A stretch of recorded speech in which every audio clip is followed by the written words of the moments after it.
เราขอนมัสการพระองค์ทรงเป็นพระเจ้าจอมราชา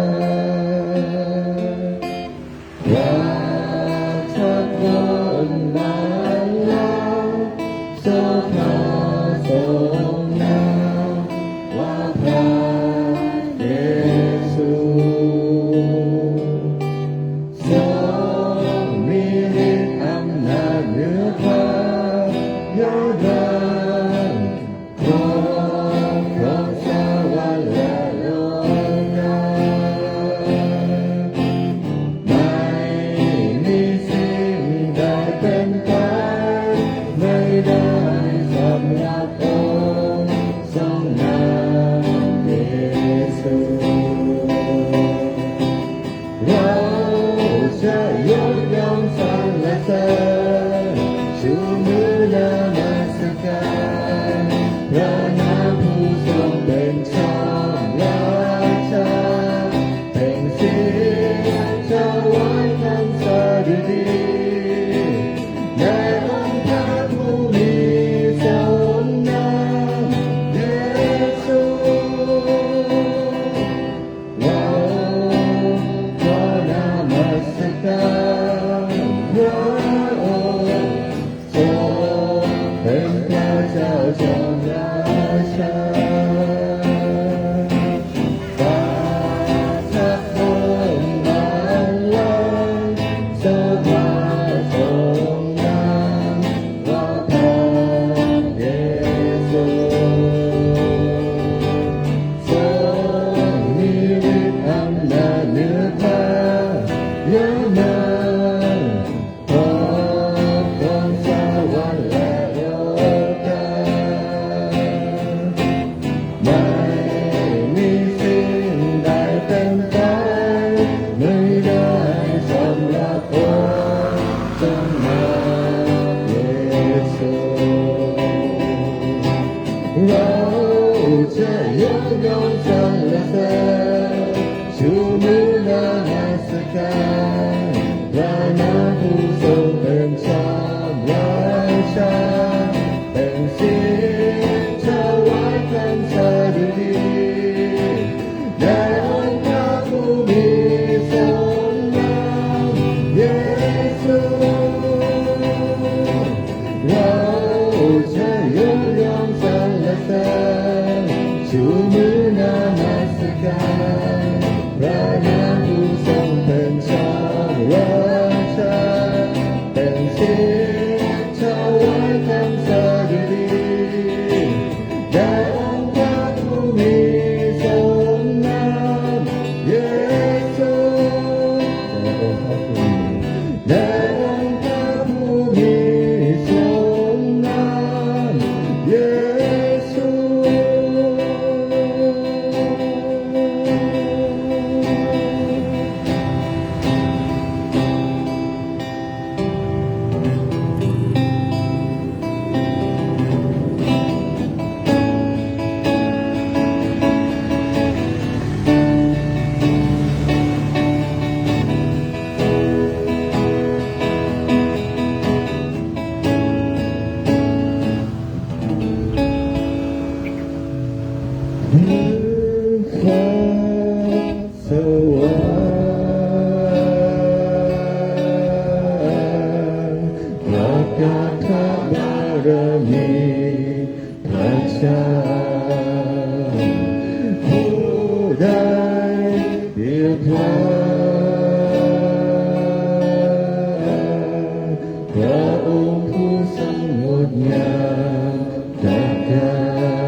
ข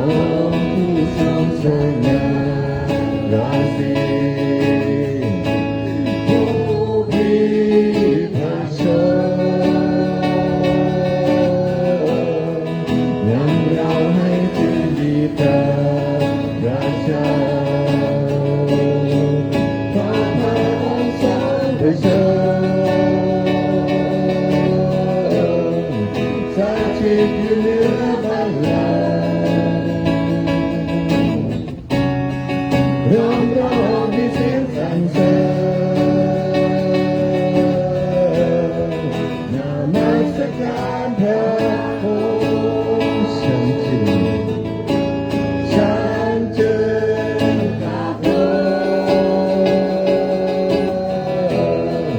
ต่อองค์ผู้ทรงสง่าราศีผู้ที่พระชนนำเราให้เป็นบิดาพระเจ้าพระนามสอนพระชนสถิตอยู่เหนือบัลลังก์ร้องร้องด้วยเสียงสรรเสริญนมัสการพระองค์พระองค์สอนพระชนสถิตอยู่เหนือบัลลังก์ร้องร้องด้วยเสียงสรรเสริญนมัสการพระองค์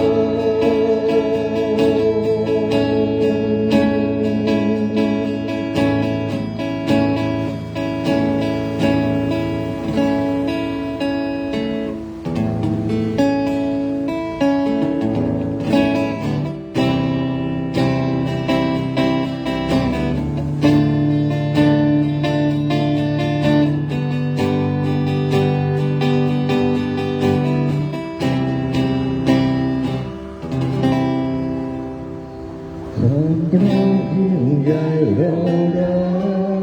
จากพระบิดาจิตใจสัมผัสความรักพระองค์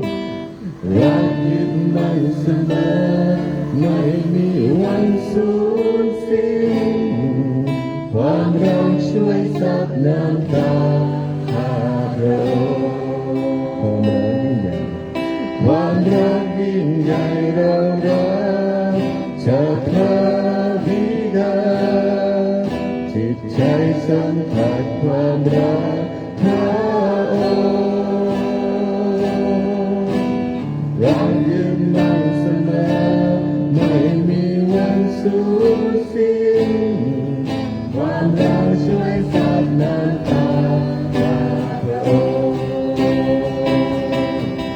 เหตุผลสัมผัสความรักพระบิดาความรักยิ่งใหญ่เรืองใจของเราความรักของพระเยซูอยู่เต็มหัวใจความรักซึ่งสังสว่าง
เขาผู้เป็นที่รักของข้าข้าปรารถนาได้อยู่ใกล้ชิดได้ที่นี้ในความงามอยากจะนั่งลงใกล้ที่เบื้องพระบาทองค์พระเยซูอยู่ตรงหน้าพระพักตร์ผู้เป็นที่รักของข้า